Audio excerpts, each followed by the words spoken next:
Welcome back to the Nerdrotic channel. My name is Gary Beekler, and I come to you from nerdrotic.com, and we are covering Doctor Who again, season 11, episode 7, Kerblam. And before I get into the spoiler portion of this recap, just overall thoughts real quick, and I want to be upfront with a lot of people. Not a fan of season 11. I wasn't a fan to begin with. Before this, just with everything that went down before season 11, just the change to the Doctor, the change in the creative team, it was going to take a lot to win me over, but it would have been possible if they would have brought us some good writing.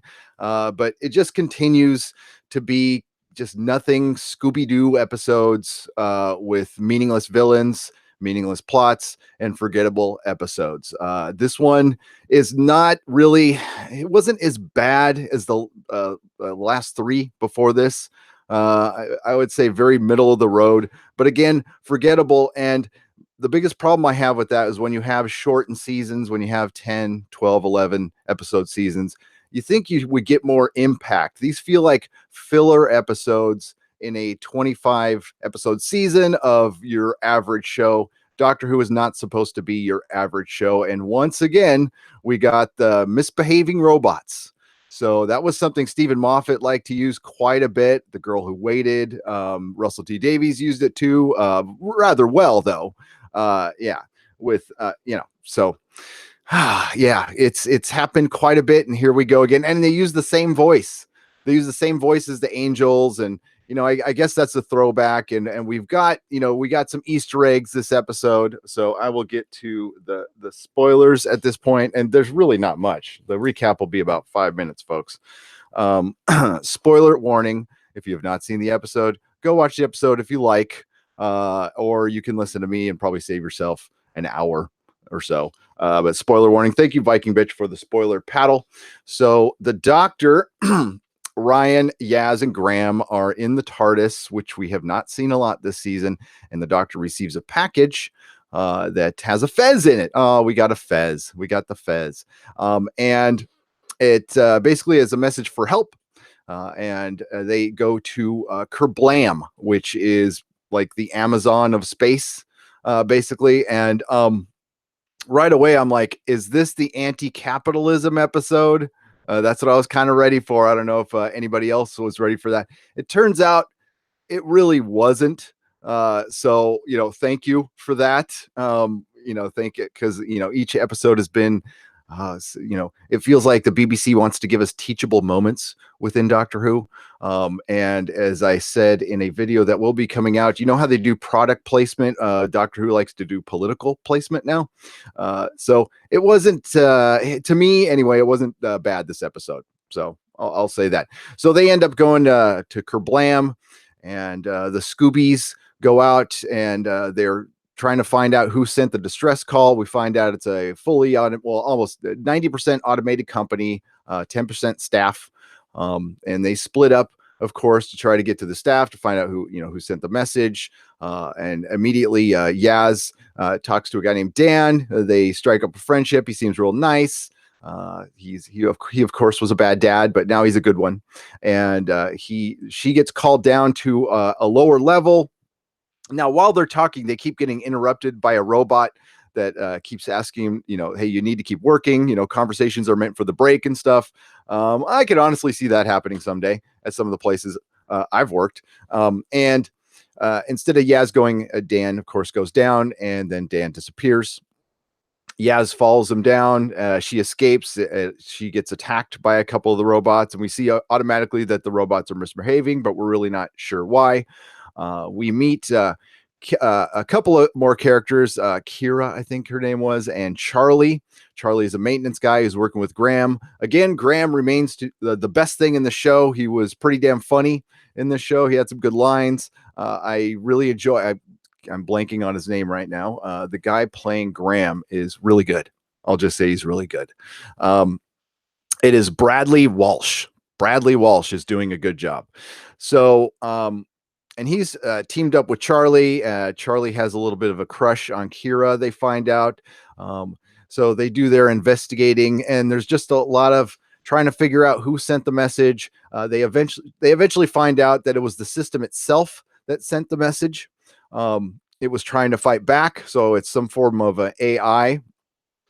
We suspect we have a couple of management workers. Jarvis Slade is one of them, and we kind of think he's the bad guy, but it turns out he's investigating what's going on too. And yeah, so again, the only bad guy we have, it ends up being the guy who had a crush on Kira. It ends up being Charlie, the maintenance guy, and he is basically I don't know, maybe a Teamster terrorist of some kind, or a union terrorist. He's trying to protect the jobs for humans by blowing up all the robots and probably some his plan was to have all the robots, which they deliver by teleporting.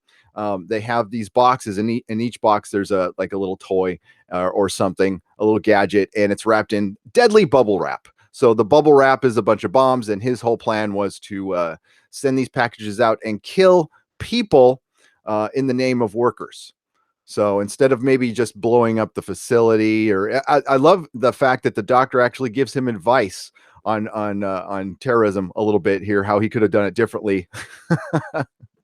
We'll say corporate terrorism, and yeah, I thought that was pretty interesting.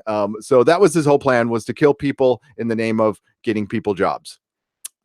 That was it. So yeah, and of course the doctor and the two management people, which they at first were meant to believe that they are bad guys, they turned out that Jarvis was actually investigating it, but he didn't trust the doctor. He thought the doctor might have been in on it, and it didn't really matter. And they all parted as friends, except for poor Charlie, who the doctor could have saved. So the doctor found an older version of a robot, like a 1.0, and got to the 1.0 system to kind of rewrite the software, so they can take over the robots, and the robots could just blow themselves up in the warehouse. And of course Charlie got away. Yaz had caught him, and if it wasn't for those damn kids, Charlie would have gotten away with it. But Yaz had caught him, and then he broke free of Yaz and walked down towards the robot. And when the doctor reversed the polarity, basically, the bombs were all going to blow up the robots. Charlie was down there, and they had plenty of time to save him, and they just didn't. They're all, you better run, Charlie, or you're going to get blown up. Last chance. Okay, bye. And they teleport out there, and they let Charlie blow up. So yeah, that was the Doctor Who episode. That's pretty much all I got out of it. The show is, I got a video coming out later concerning the writing. Tomorrow, it'll probably be out tomorrow. If you're watching this live, it's going to be Monday, November 19th. It's going to come out in the afternoon, about concerning the writing and just, how the show's hit rock bottom. I'm covering the show just because we started it, might as well finish covering it. Beyond this, I doubt we're going to cover the show if it's going to maintain this quality. We've seen more and more in the chat that people are upset about the show, mostly about the politics that are injected in it. And again, this episode, to me, anyway, wasn't that bad. It was just a meh episode. And we're 7 in on season 11, so we're 3/4 of the way through. And we don't have any real bad guys, any real stakes. I was half thinking at the end of the episode, they found a bunch of liquefied bodies, basically, and then we saw the robots, and the doctor's all, that looks like an army, and I'm like, you see this, it'd be a good twist. This would be a good time to bring in the Daleks, and this was all just a big Dalek operation, and use a big corporation to get to humanity, and that way the Daleks can come back. And no. And that's, yeah, I know that's something kind of like Russell T Davies has used before, but it would have been great. I would have been very interested. I'm like, oh, for a second I thought, oh, are they going to bring a bad guy? Is there a big bad guy behind this? No, it was just Charlie. He had lied his way into the job because he was a corporate terrorist, like I told you, and it's super meaningless. So yeah, they lost a huge opportunity, but they don't want to use Daleks because they're popular. Maybe, I have no idea. They want to differentiate themselves from everything Doctor Who, but then they want to throw in Easter eggs. Yeah, we got an Agatha Christie Easter egg, a little shout out there. So let's get to the chat. Let's get to the chat, folks. Not the worst episode this season, not the best. And like I said before, this is what we're going to get from here on out, unfortunately, is just meh episodes. And yeah, this is not so. If I wasn't reviewing it, I would not be taking my time watching this at all. It's not worth it. The ratings have been going down here in the States. They've been doing well in the UK. I mean, that's undeniable. But they're down from what they started. But yeah, it's not down enough where anything's going to change. Executives at Lifetime decided they needed a sci-fi show in addition to the endless Monk reruns and Christmas movies. Says High Desert 004. Are you in the high desert? Are you in like Joshua Tree or something like that? Mage Grey Wolf, what's up? Langley M. Neely, how are you? Good to see you. I hope your health is well. I hope you are doing well. Always thinking about you, man. Rolo Cat, what's up? Mako is here. Mako liked the episode. I kind of figured it'd be one you like. It wasn't it wasn't horrible. It was just meaningless. That's what I'm doing, Gary. Saving an hour. Kato, that's what you're doing. Yeah, Graham is good. Graham, I'm not gonna, listen. If the show got good and turned around, I would tell you I'm not stuck on this whole thing of like I want to hate Jodie Whittaker. Or, I want to be won over on this. There's just not even. It's not even close to happening, unfortunately. And I've told you time and time again on the recaps, good writing could do that. Matt M liked it. That's cool. It felt like a Doctor Who episode. It's like one of the first ones that kind of felt like one, but again, it was, to me, it was a Scooby Doo episode. So, the one thing, LF102 says, anyway, the one thing is, what was the point of making Yaz a police officer in the first episode when nothing's been mentioned since?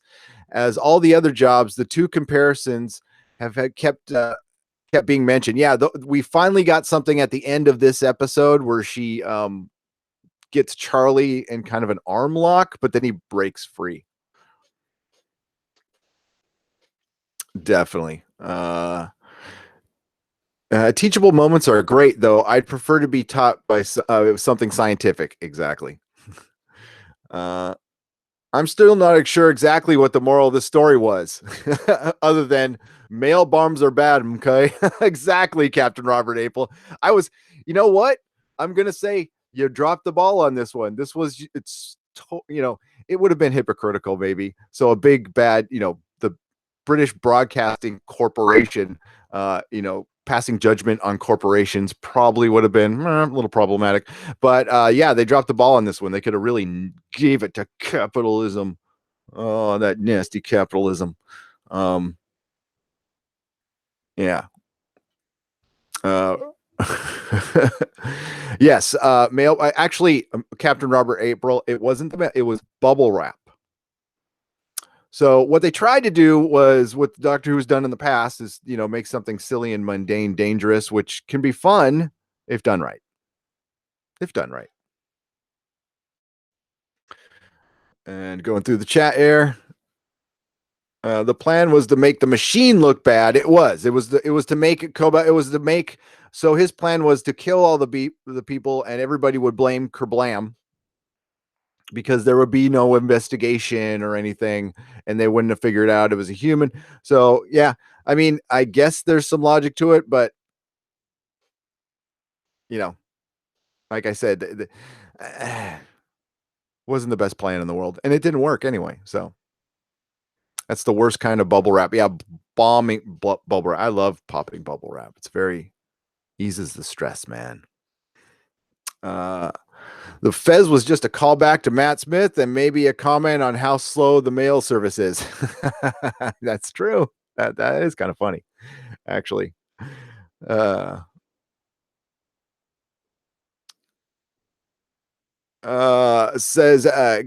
Geekius Maximus Ben says, so far Doctor Who has been weak, but an okay watch. Quite a few obvious missteps. Yeah, that's kind of how I would see. Not that there was even any missteps in this episode, but there has been in past ones for sure. And yeah, we had somebody argue in the chat that it takes time for new crews and everything to get their feet under them. And while that might have been true in the past, and I don't know how things work over there at the Beeb, but where I have worked, you don't get that kind of time anymore. Maybe in the past you have. And is it fair? No. But your replacement is sometimes, quite often, sitting next to you in the editing bay, or yeah, or when you're doing compression. Now, my experience in that stuff has been, in post production, not in, actual production, but that's kind of how things work over here. You don't have time to mess around, or maybe they do. Maybe they can, get their feet under them for a season, take a year off. Problem is, it's going to kill your ratings no matter how popular your show is. Even if a show that's doing good takes a year off, they lose ratings. I'll give you a great example. Westworld. Westworld had an amazing first season, took over a year off, and the ratings were down from the first season. Even though, man, people were talking about it. Problem is, people stopped talking about it after a year and a half, and they just kind of forget. Especially when there's so many other things out there. You have to be better. Especially when you're running a giant IP like Doctor Who or Star Trek or Star Wars, you aren't the top dog anymore. Yeah, there's other shows out there that are better that people are going to run to faster. Um, Christ, there's cartoons that are better. Venture Brothers is a great show. Castlevania, great show. You got Netflix pumping out a show every other day. They're not all good, but some of them are. Going through, man, we got a lot of people in here today. How's it going? Hope you're all having a great Sunday. And if you enjoyed the show, cool. That's totally cool. And not passing judgment on you. This is nothing personal at all. This is just my total dissatisfaction with what they've done to a show that I loved. And this is how people feel about Star Trek right now. Hey, that's why we have YouTube. That's why we have an outlet here, because the people who aren't satisfied, or the people who are, they don't have a lot of places to go. Most of the websites are either deleting comments, or or they close their comment sections completely. And this way we can have a conversation. It's kind of impossible to do that on Twitter. They usually just spiral down in the arguments. What's up, Jez Oldfield? How's it going? And Mako, the great Mako. CD Horde. Oh, CBS. Yeah, I've got another video concerning CBS. Please go check it out. I recorded it in the wee hours of the morning. I miss the Daleks and the Cybermen. Where's our big bad guys? I know. I mean, they're probably going to bring them back next season. That would be my guess. Listen, it makes sense on paper we've got this new doctor. It's a female doctor. We really want the focus to be on her, completely on her. We want to develop her as a character. The thing is, they haven't given her the writing to shine. They just haven't, that's why I can't blame Jodie Whittaker on this, and it wouldn't be fair. And, we'll see. If I hear the next season is amazing, maybe I'll go back and watch. But like I said, if we're just going to get more of this, no, there's better shows to cover. There's better shows to cover. Aki Rose says, yeah. Oh yeah. By the way, next week's episode. Yeah. Men aren't going to come out of next week's episode so well. No, we of course, when we have the full female doctor, witch trials. Yes. Duh. Oh God. Oh man. The chat just jumped on me. Sorry. I was going to read something from, Chris Persia. I never popped bubble wrap. I used to get upset at my cousins for popping my bubble wrap as a kid. How would it be able to look after my stuff without protection? Well, yeah, Also, it can be annoying. I guess to some people, it can be like, fingernails on a chalkboard. Maybe they should have more of a transition like they used to do with Doctor Who, where the departing showrunners would stick around a bit while the new guys got their footing. Yeah, it really sounded like Stephen Moffat was done, really done. I'm sure he gets along with Chibnall. I mean, they've worked together in the past, right? So I don't think they hate each other or anything, but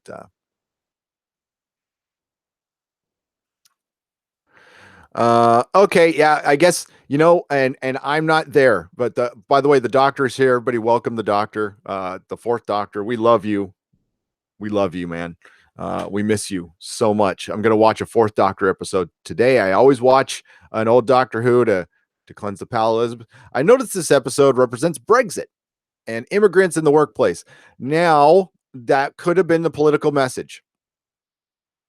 If you, I just thought I saw it as general like corporate workers in the workplace and the robots kind of shooing them off and not having breaks.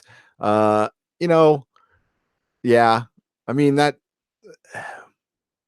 Listen, I'm not anti-capitalist or anything like that, but I've worked in I just quit a big corporation and I wasn't loving it. I got to say that. But you know what? I could just quit because I can find something better.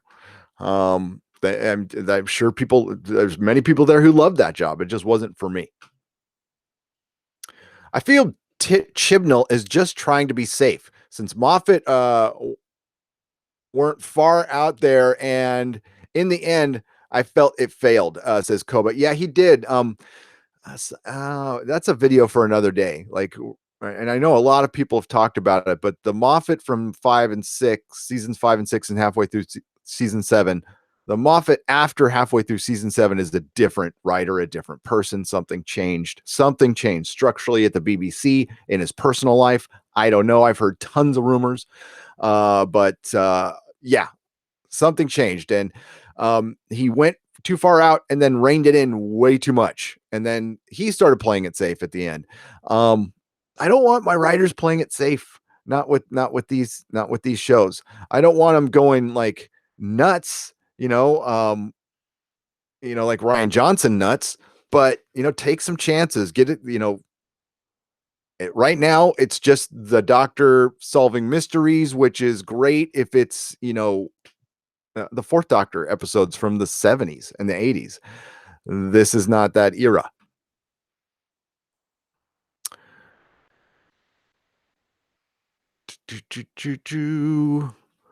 What's up, CD Horde?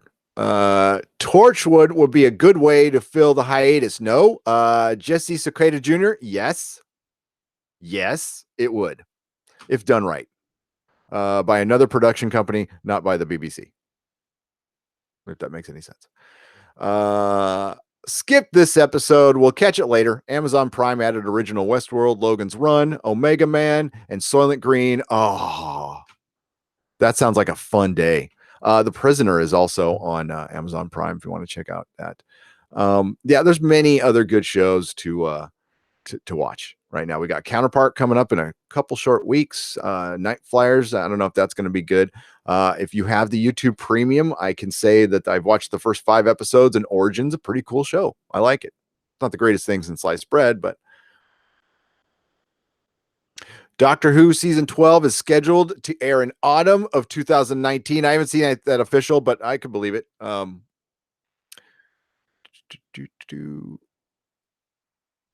Which means if it comes out in autumn, that means it's going to premiere later. So that's a year. That's just about a year. It's 11 months.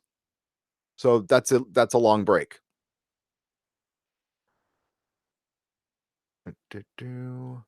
And we will read a couple more before I take off. I like to try to keep these short. But if you want to continue the conversation, remember we do live streams here 3 times a week. Monday and Wednesday is the Nerdrotic Nooner at 9:30 a.m. Pacific time, and then Friday Night Tights at 7 p.m. Pacific with Dennis Bathalkas and Susan Layton.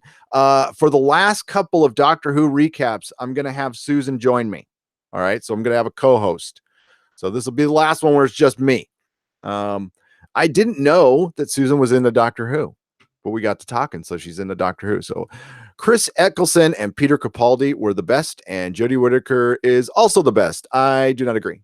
I love Chris Eccleston. I think Jodie Whittaker is okay. She needs time.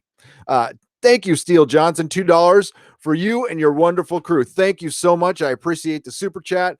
I'm trying to watch it online at BBC One, said Captain Robert April. That's where I watched it. I found a way. There is a way. And please check out nerdrotic.com where we have our live schedule there. Our next show, we were supposed to have a guest today at 2. Not going to happen. It's going to happen next Sunday. So next Sunday, that guest will be at 2 p.m. and I will be announcing it on the channel. We now have a community tab so I can make announcements to you guys in YouTube. I guess YouTube changed the rules. It used to have 10,000 subs to get that. I think now everybody gets it, which is great. So now I can communicate with you directly on YouTube. If you like what you hear, please like, share, and subscribe. I'm on Twitter at Nerdrotics if you want to check that out. So we will be back later this evening if you're watching this live with a very special Star Trek video, which is going to be lots of fun. And it's fulfilling a Patreon request. So yeah, everybody, thanks for joining me in the chat. Sorry I couldn't get to everybody's chat. I do try to keep these short, but please, if you feel like, thank you, Six Sail Combat, that the Nooners rock. Please copy and paste your chat and put it in the comments, and I will respond to it there. We have, over 100 viewers. Thank you all for joining us. Whether you agree with me or not, I want you all to have a great day. It's just a TV show. So, and you know what? I do want it to get good. That is my hope. But as we all know, and I'm sure they hope it gets good too, but hope is not a strategy. So everybody have a great day, and may the small folks sing songs of your greatness.